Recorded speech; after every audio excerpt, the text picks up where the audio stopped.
ক্ষমতার প্রতি ভালোবাসাকে যখন ভালোবাসার শক্তি পরাজিত করবে তখনই পৃথিবী শান্তি চিনবে। আর মুহূর্তেই ঘটনাটি সামাজিক যোগাযোগ মাধ্যমে ছড়িয়ে পড়লে শুরু হয় ব্যাপক আলোচনা। শুধু ব্যানার প্রদর্শনেই থেমে থাকেননি এই সাহসী দুই ব্যক্তি। ভবনের চূড়ায় দাঁড়িয়ে একে অপরকে আলিঙ্গন ও চুম্বন করেন। এক পর্যায়ে পুরুষটি হাঁটু গেড়ে বসে নারী সঙ্গীকে বিয়ের প্রস্তাব দিতেও দেখা যায়। পুরো ঘটনাটি সংবাদ মাধ্যমের হেলিকপ্টারে ধারণ করা হয়, যা পরে ব্যাপক আলোচনার জন্ম দেয়।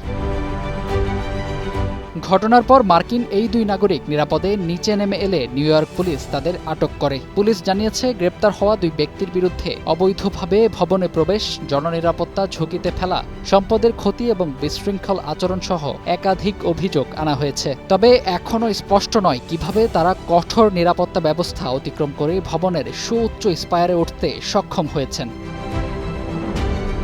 এদিকে এম্পায়ার স্টেট বিল্ডিং কর্তৃপক্ষ জানিয়েছে, নিউ ইয়র্ক পুলিশের সহযোগিতায় পরিস্থিতি শান্তিপূর্ণভাবে নিয়ন্ত্রণে আনা হয়েছে। এই ঘটনায় ভবনের দর্শনার্থী বা ভাড়াটিয়াদের কেউ ঝুঁকিতে পড়েননি বলেও দাবি করেছে কর্তৃপক্ষ। তবে বিশ্বের অন্যতম পরিচিত স্থাপনার চূড়ায় উঠে শান্তির বার্তা দেওয়ার এই দুঃসাহসিক ঘটনা